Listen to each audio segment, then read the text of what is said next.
చంద్రబాబు నాయుడు గారి ఎమ్మెల్యేలు, చంద్రబాబు నాయుడు గారికి సంబంధించిన వాళ్ళంతా ఏ స్థాయిలోకి వెళ్ళిపోయినారంటే, నిన్న 20 పేపర్లో చూసిన కోడూరు ఎమ్మెల్యే అరవ శ్రీధర్, అదే మనిషేనా అసలు ఇది ఎమ్మెల్యేనా అని అనిపిస్తుంది నాకు.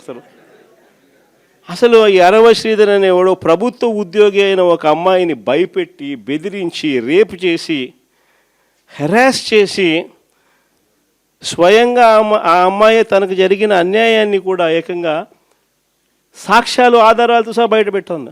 ఆముదాల వలస ఎమ్మెల్యే ఇంకోడు కూన రవికుమార్. ఈయన గారి వేధింపులు భరించలేక గవర్నమెంట్ స్కూల్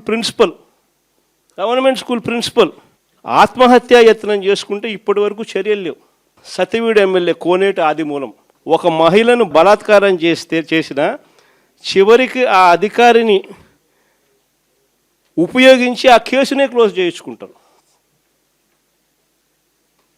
ఎంత దారుణంగా జరుగుతుందనంటే, ఇంకొకడు మంత్రి సంధ్యారాణి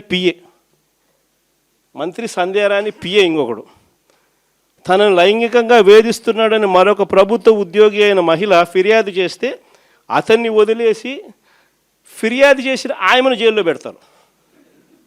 ఆయమ మీద కేసు. ఇంకోడు గుంటూరు ఈస్ట్ ఎమ్మెల్యే నజీర్ ఇంకోడు. ఈ మనిషి అశ్లీల వీడియోలు కూడా ఆయనతో మాట్లాడుతున్నాడు, ఈడు అశ్లీల వీడియోలు చూస్తూ ఉన్నాడు, ఈడు అశ్లీలంగా చేస్తూ. అసలు వీళ్ళు ఎవడు అసలు ఏ ప్రపంచంలో ఉన్న. ఇంకోడు మంత్రి సుభాష్, వాసంశెట్టి సుభాష్ ఇంకొకడు. ఏకంగా అశ్లీల డ్యాన్సులు చేస్తూ ఏకంగా చిందులేస్తానంటారు. అశ్లీల డ్యాన్సులు చేస్తూ ఏకంగా స్టేజ్ ఎక్కి చిందులేస్తాడు మంత్రి. అసలు నాకు ఆశ్చర్యంగా ఉంది. అసలు జంగల్ రాజ్యం అని అంటే ఇంకా వేరే పేరు ఏమైనా ఉంటుందా ఈ ప్రభుత్వంలో జరుగుతూ ఉన్న పనులకు? అసలు ఈ స్టేజ్లోకి ఒక ప్రభుత్వం పోవడం ఏంది?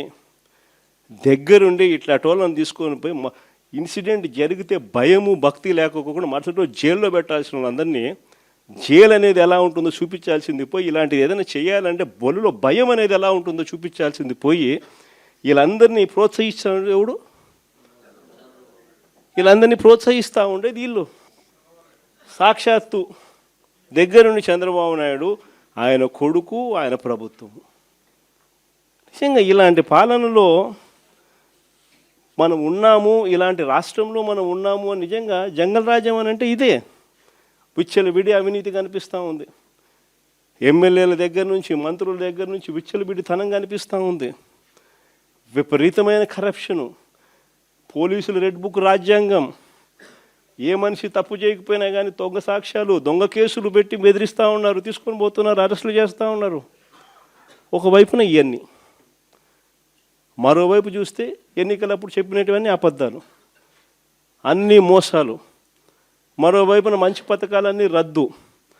ఇంకోవైపు చూస్తే వ్యవస్థలన్నీ కొలాప్స్. ఈ మాదిరిగా సాగుతూ ఉంది చంద్రబాబు నాయుడు పాలన.